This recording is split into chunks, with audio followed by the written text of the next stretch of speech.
Time to get out of bed. Get yourself cleaned up.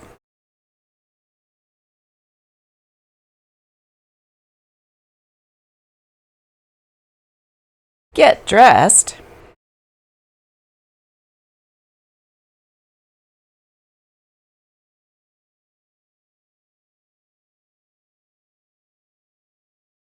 Put on some makeup.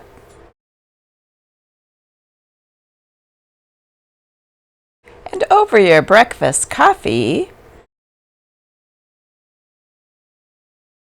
read the morning paper. Today's issue of the Walla Walla Gazette is October 24th, 1896.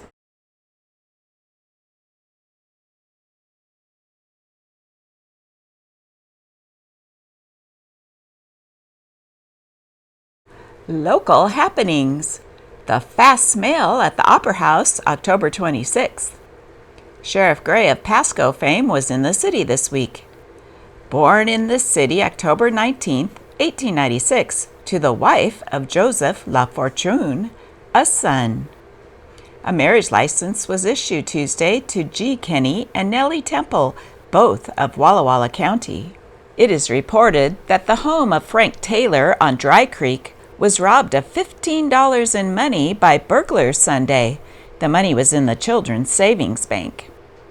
William Chandler and E.N. Greenleaf were arrested Sunday for riding bicycles on the sidewalk. They forfeited $1 each in Justice Nixon's court yesterday. Frank Stahl met with a painful accident last Sunday morning. While riding on 2nd Street near Egan Avenue, the horse slipped and fell, falling upon and breaking Mr. Stahl's right leg. Hugh Bentley, a messenger for the Western Union Telegraph Company, fell from a bicycle Sunday while riding down the Blue Mountain Hill. His nose was broken and he received other painful injuries. For people that are sick or just don't feel well, Dr. Gunn's improved liver pills are the one thing to use. You will realize the greatest amount of good in the shortest time and at the least expense by taking Hood's Sarsaparilla, the one true blood purifier. All druggists, $1.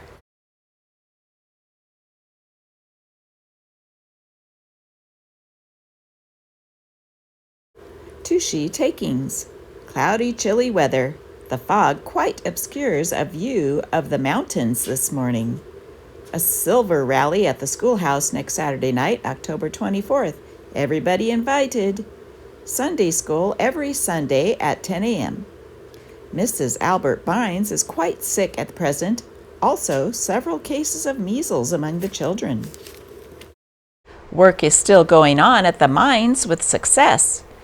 Mr. Loss Gardner dug, or rather drove, a well on his place last week, and after obtaining water, it was noticed to carry a slightly greenish-looking substance on the surface that he could not account for.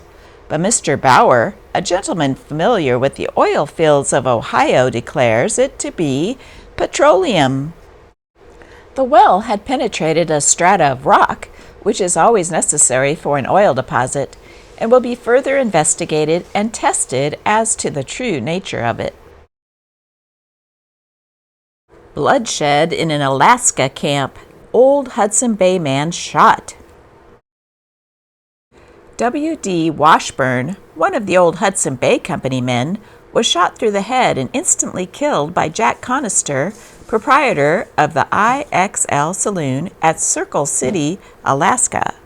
Whiskey was the cause of the tragedy, and it was decided by the miners in an open meeting that Conister acted in self-defense. Washburn had been drinking heavily, and he got mixed up in several fights, and on one occasion tried to use his pistol. His wife took a hand in one brawl, and Conister put her out. The wife made matters worse by trying to fight Conister. Conister took Washburn home, first taking the pistol from him. The pistol was given to his wife, who locked it in a trunk. Washburn went back to the saloon and got into more trouble. He claimed that Conister had a gun behind the bar and was laying for him. Conister said he had a bottle which he would use if Washburn attacked him. Washburn went home and asked for his gun, but his wife said it was locked up. Washburn took an axe and broke open the trunk. After securing the pistol, he went to the saloon and, walking up to Conister, who was sitting near a stove, and remarked, "Conister, I'm going to kill you." He had his weapon ready, but before he could use it, a young man who calls dances around town leaned over and put a pistol in Conister's hand. Quick as a flash, Conister pulled the trigger, and his old friend fell to the floor dead.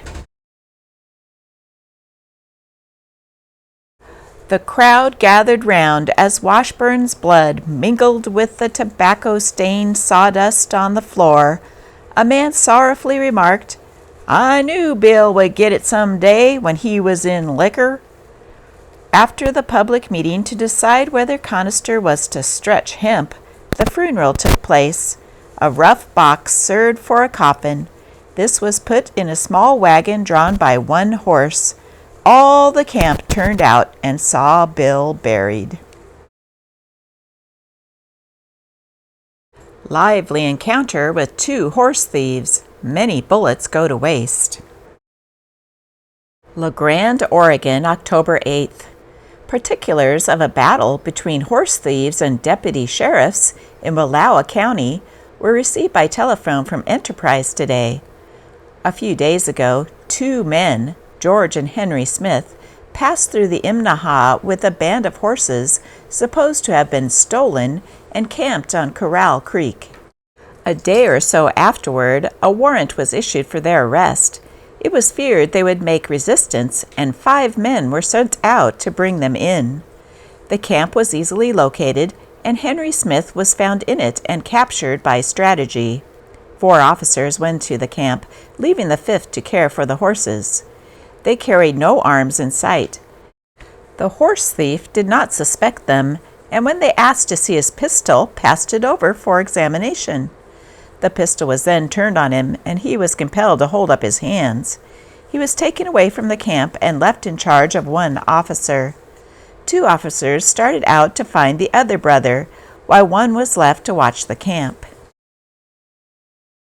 George returned to camp and got the drop on the officer. He suspected something wrong and marched the officer up the trail.